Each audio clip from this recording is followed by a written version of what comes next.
Our next question tonight comes from Brooke Labar. Brooke. Can a free society exist if speech is policed in people's homes? Thanks, Brooke. This will be in relation to the Scottish Government's proposed hate crime bill and concerns raised this week that conversations around the dinner table in people's homes could, if repeated in the playground, lead to parents facing prosecution. Or if somebody at the dinner table happens to take offence and decides to report you. It's not entirely the way it should be worded. Nonetheless, I'm going to skip the first little segment of this because if I played the whole thing, this video is going to be too long. So I'm going to go on to the next bit. But essentially the breakdown of what the first woman says is she tries to compare the scaremongering surrounding this hate crime bill to that of the scaremongering that took place around the time of the smoking ban, where there was people saying that the police could potentially break down your door and apprehend somebody for smoking in the home. She then goes on to talk about the smacking ban or the assault ban, whatever that the SNP call it, in relation to the police could break down your door and drag you out if you happen to slap your child. She tries to use these as comparisons. I think they're pretty poor comparisons, in fact, because at the end of the day, the fact of the matter remains that this is just a small part of a larger problem, which is the hate crime bill in its entirety, because it's curtailing speech. It is trying to control what you can and cannot say in your own home. It's essentially pitting you against anybody sat around your dinner table. It's essentially giving children, if they wish to, the little woke children, the potential to grass you up for something you said. And if the police decide to take matters into their own hands, thanks to Humza Yousaf and the SNP, if they think you're stirring up hatred, then you potentially land yourself with a charge for saying something in the privacy of your own home. The dwelling defence doesn't work, according to Humza Yousaf. He doesn't like it. Anyway, as I said, I'll skip the first little bit and I'll continue in a second. Anton Muscatelli, can a free society exist if speech is policed in people's homes? Well, I think I'm with Leslie on this. I think freedom of speech is one of the most important freedoms, and coming from an academic institution, you'd expect me to say that. But people have the right to not to be abused if they're from a minority. People have the right not to be baited in the streets, as Leslie. People have the right not to be abused or baited if they're a minority. I'm sorry, when did that become a fundamental right? And again, define abuse, define baited. Freedom of speech is imperative and it's fundamental to all of us, but, the emphasis on the but, this is what they all do. But people have the right to live their life free of hatred, as Humza Yousaf would call it. That's not a fucking right. I'm sorry. Provided that they do not threaten violence, provided that they do not act upon said violence, provided that they don't encourage somebody else to provided that they do not encourage somebody else to commit violence against said victim, in air quotes, then I'm sorry, I don't care. Freedom of speech is freedom of speech. Hate speech should not exist. Because if it does exist, then freedom of speech does not exist, because freedom of speech, or speech in itself, exists to an extent. But then there's a barrier. Then we come to the point to who determines what is and what is not hateful. Who determines what is and what isn't abusive or bait. People have the right to live their life free of hate or bait or abuse. No, they don't. And that's not me encouraging these things to any individual. What I'm trying to say is that is just a fucking stupendous sentence to come out of this twat's mouth. And of course it's for the minorities. So this, again, how many times I've pointed this out in my videos? That's what this is for, Scotland. Scottish people, are you listening? I hope you are. Because this bill is not for you. It's for the people in your country that aren't you. And gays.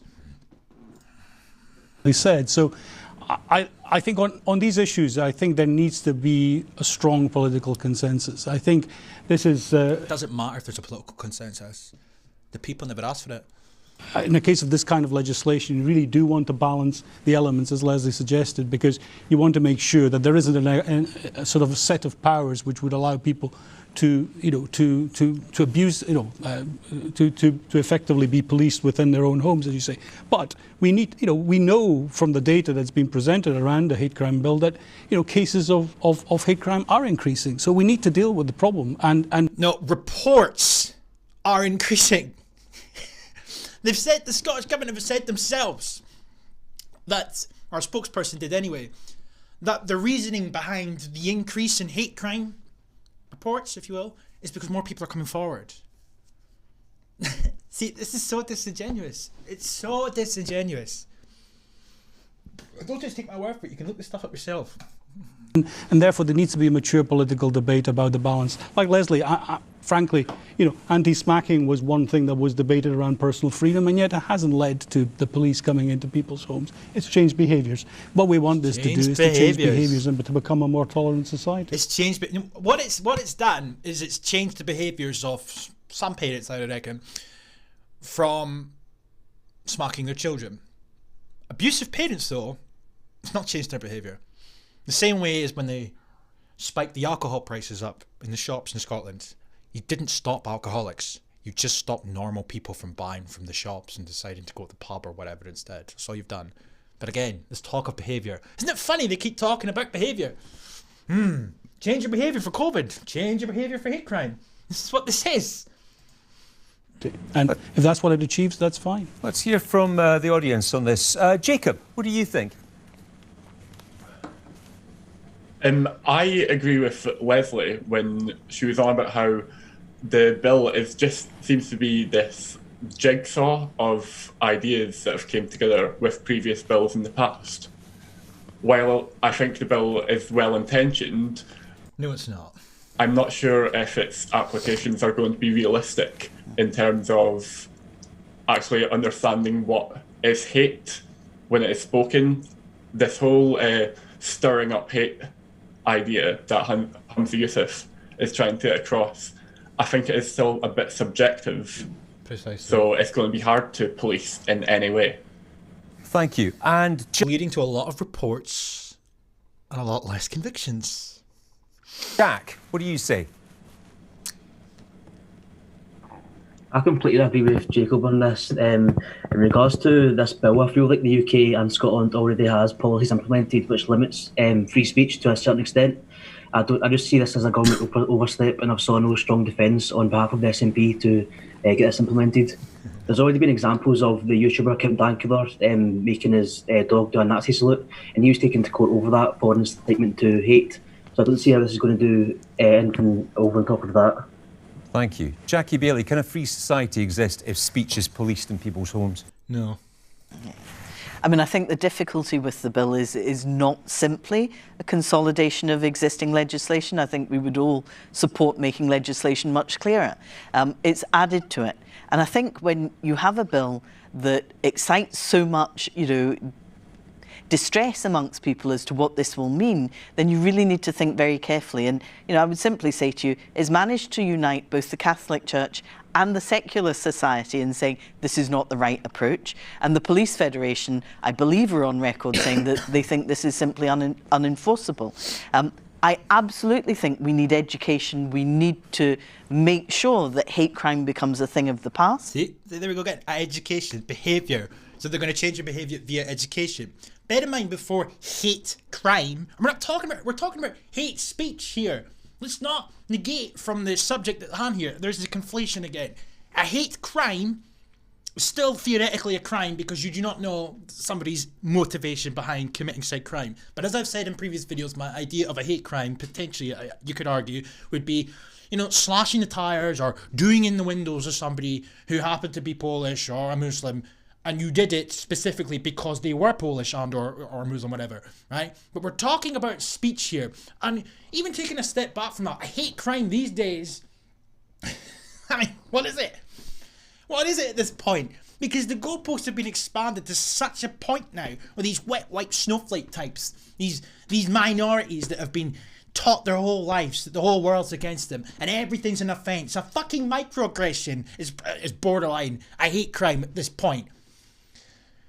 You're going to educate people. How are you going to do that? With your anti-racist education, yeah? We're going to change the behaviour of Scotland. Elaborate. Why don't you elaborate? They never fucking do, though. But I'm not convinced that this bill, framed as it is the way to do it. So how would we do it to make us a more caring, listening, feeling society? How would we? Yeah.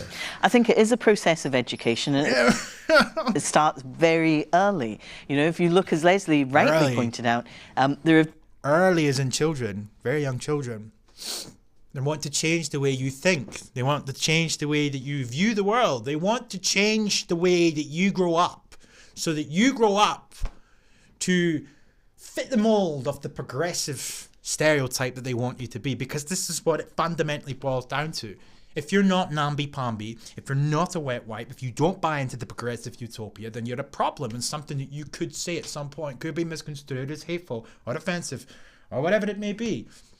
And they want to change the way that we all are, or our children will be, in order to fit the mold, so to speak. People talk about, or they were talking about, people have the right to live their life free of hate. Well, people have the right, I would have thought, to live their life free of political fucking brainwashing. People should have the right to a difference of opinion. But that difference of opinion in the eyes of some of these people is uncaring, insensitive, hateful, offensive. You see what's happening here? There is one side of the aisle that want to force through a bill on education policies and whatnot that will change your behaviour so that you become like them. Is that not a breach of rights? Been changes in society. I think we are increasingly more tolerant of different views. The fact that hate crime is rising Reports needs to be understood, and we need to address that head on. I don't think passing legislation is the way to do it. Miles, And the more that you expand the goalposts as to what a hate crime could potentially be, definition-wise and whatnot, of course you're going to see a rise. But again, it's reports for the most part. Briggs. Well, I actually don't think the Minister really knows where he's taking this bill now, to be quite honest. We, quite helpfully, a couple of weeks ago, brought a debate to Parliament on this in Conservative time to actually say to the Minister, withdraw this and let's look at it and work cross-party. Because I think some of the positives which governments in Scotland and at a UK level have brought forward in terms of discrimination legislation, which are already on the statute, are very good pieces of legislation. What the Minister seems to now be doing and the Scottish Government are doing are almost diluting that. And I think people do feel that their freedom of speech is under attack. Now, that's something I don't think actually the SNP necessarily started out wanting to achieve. But like Jackie said, we need to actually, I think, get some common sense in this. So but you agree legislation is an acceptable way ahead in this, if the legislation's the right legislation? Well, if it's needed, I think one of the key things we need to find out exactly what the government's trying to achieve here, which they don't seem to know themselves. The bill has been ripped to pieces a couple of times now by the Minister himself, just to try to get numbers in Parliament to push this through. So I think increasingly, like a number of pieces of legislation which the SNP have brought in the past to Parliament, it's not been thought out, it's not going to deliver what they wanted, and it's actually making people feel the Parliament's not really listening to them. And I think we really need to take a time out to do... Well, it's not listening to them because nobody wants it. What's right. And actually for the Minister, that's why we gave him the opportunity. If he wants to withdraw this, I don't think Parliament will hold that against him. We need to actually get this right, and at the end of this Parliament, as we head to the elections in May, trying to do this sort of piece of legislation which hasn't been thought through, I don't think's right. Let's go back to our audience in Dundee tonight. Oye Coyote, what do you think? Oh, here we go. What I find a bit concerning is that people are really, really worried about like hypothetical harm that the police are coming into people's homes rather than the actual lived reality of being from a minoritized group. Like, Jesus Christ. At the end of the day, like, people do have the free speech to say whatever they want to say, but... Yes, I do, and I have the freedom, or I should have the freedom to offend you if I so fucking choose, without being prosecuted over the head of it, provided I don't say anything that would incite harm in your direction, whether that be through threatening violence or encouraging somebody else to commit said violence. I should be able to say whatever the fuck I want. And this is the point here. It's always directed towards the minoritized groups, the lived experiences. I'm sorry, I don't give a shit how you feel about somebody saying something nasty to you. Freedom of speech is freedom of speech. This is the point that I will continue to make. I ain't some free speech expert, right? I'll leave that to the experts. But anybody with half a fucking brain will be able to tell you that the minute that they start to implement laws to curtail some of the speech you are allowed to say, it's no longer free speech. Doesn't take a big brain genius to tell you that one. This is about pandering to minorities. This is about making people change their behaviours and conform to the progressive worldview. We're at a point now where you're fucking teetering on the edge. If you criticise migration, you criticise Muslims, you criticise anything to do with the transgender ideology, you criticise... well, I could go on, but I will stop. There's me cracking down on my own free speech, eh? Well, I have to because I'm on YouTube and I'm on borrowed time.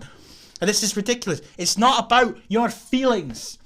Because realistically, if you so choose, you could say what you want about me, and the laugh of it all is, this bill will allow them to do that because the only group not protected by it is white men.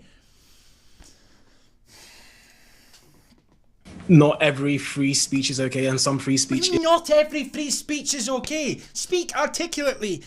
Free speech is okay because it's our right. Not every free speech is okay. I mean... it is hurtful and... Oh, it's hurtful! Right, I'm sorry, I'm ranting a bit, so I'll put it a wee bit back, yeah. Oh, it's hurtful! Not every free speech is okay because it's fucking hurtful! So ban it, boy! What I find a bit concerning is that people are really worried about like hypothetical harm that the police are coming into people's homes rather than the actual lived reality of being from a minoritized group. Like at the end of the day, like people do have the free speech to say whatever they want to say, but not every free speech is okay, and some free speech is hurtful and is very harmful, and people should get hurtful and harmful. Define these words. Find them. Some repercussions for it. There should be repercussions because this guy's hurt and harmed. Thank you. Sarah. To agree with what Jackie had said about the education, as somebody who's looking to go and teach children as a modern studies teacher, should we be looking at the inclusion of looking at teaching children more about maybe possibly the introduction of more sort of minority and disability friendly educational books into the education system then, and minority and disability. Right, I mean, they include disability in this as well, and this is something that I just find just ridiculous. Like, anybody that bullies or is nasty or antagonises somebody that's disabled is a fucking scumbag. I think we all can agree on that. But to prosecute them over the head of it, I don't agree with, unless you're harming them, and I mean physically. Like, come on. And again, it's this concept. We need to change the behaviour, so we need to pollute the ethnically Scottish education system built by Scots with minority educational resources and disability friendly resources. Like, we're at a point now where there's certain schools specifically for disabled people, and then there's some even more modern schools that have things in place for disabled children. You know, my school was like that. They had wards for the disabled kids and stuff like that. I mean, anybody who does that's disgusting, but we don't need to change people's behaviours so that we all are nice to disabled kids. The majority are. You know, there's always going to be the old bad egg. But again, let's not create a hate crime bill. Let's pollute the education system with minority-friendly educational resources. That will change things. Okay. Friendly, like resources. As somebody who is disabled, I would have loved to have seen that growing up. I didn't get that experience as I've got a hidden disability. You wouldn't know that about me. I think that would be really handy to have children notice that. Thanks, Sarah. Isn't education the way ahead for this, rather than the long arm of the law, Alan? It's part of it. And look, This is midway through the parliamentary process. You know, this is something that we've brought forward as a... Wasn't part of the last SNP manifesto, may I add. Oh man, what are you doing? An honest attempt to fix a problem. We have a problem with hate speech in Scotland. No, we have a problem. And we need to try and tackle it. So we're bringing forward these ideas. And we're inviting all the other parties to work with us to come up with something that's going to work. Now, as a minority community myself, I'm a gay man. I think people do have a right to free speech, but that's also to be mitigated by they don't have a right to hate speech. And we'd all agree on that. So if we all agree on that, let's work out how we're actually going to... Come on! You have a right to free speech, but no right to hate speech. Then you don't have free speech. I'm sorry. You should have the fundamental right to be hateful if you so choose. But again, what is hate? Because you could say something, according to Hamza Yusuf, it's my right to be offensive. I could say something offensive that somebody perceives as hateful. Hate crime is fucking toxic. And I'm not talking about the act or the verbalage in itself. I'm talking about the idea and the concept. You can't police my speech, or you shouldn't be able to, just so you can live in a world free of hate and offence.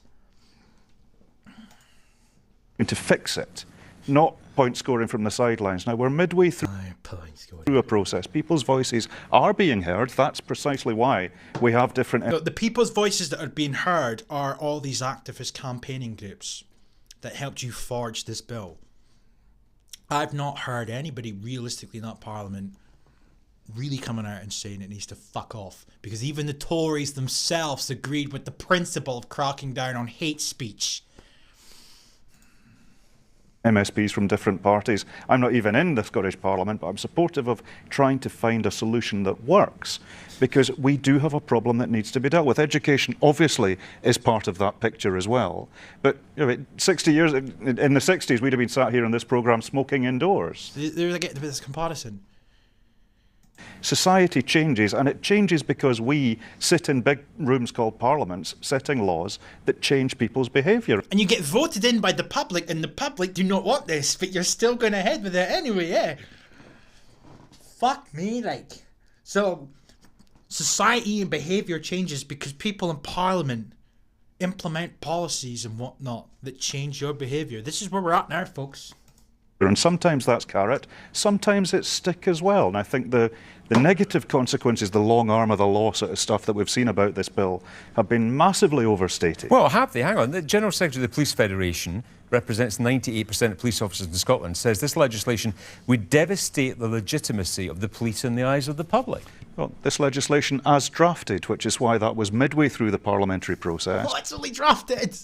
And we're not at the end of that process yet. So I think there's a long way to go on this, but if we acknowledge there's a problem, what we're trying to do is fix it. So the problem is your bill, Paul. I'd invite all the parties to come to that party. I'd invite everybody who's watching to be part of that process. See, this is something else. Anybody that's Scottish that watches my channel but you don't pay attention to politics, that's lies. It's disingenuous, because every party in that parliament is ranging from rather far left to extremely far left. The Tories, you could argue, are centristy. I'd say they're left wing, but for the purpose of argument's sake, we'll call them sort of left of centre or centristy. The rest are far left. So there's no point in calling all the parties together to conjure up a bill that was predicated on left-wing values anyway, when they're all left-wing. As well, because we've got something that we need to fix. But in fairness, I think we've tried.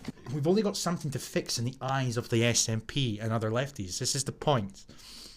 You know, I think there was a debate a week ago to try to do exactly that. You seem entirely more reasonable than Hamza Yusuf. Perhaps you should be in the Scottish Parliament leading that debate. Well, Hamza's been on the programme before. Hamza's also working very hard to reach a consensus. I'm sure we'll discuss that with him the next time he's on the programme. Now, and that concludes this absolute shit show in this little, funnily enough, called Debate Night. I'd call it a circle jerk. The principle of the bill in its entirety needs to go. There is not going to be a consensus with the public because they've never asked. There will be a consensus at some point down the road when it comes to the Parliament. It was never in the SNP's manifesto to conjure up this bill, but they've done it regardless. Hate speech, or the problem that they refer to as hate, the rise of hate and whatnot. There's a few things that you could attribute that to if you wanted to, but the reality of the matter is they overemphasise, overdramatise, and they bullshit and they lie, contort, manipulate, and they're just disingenuous. People in Scotland have a right to say as they wish to say.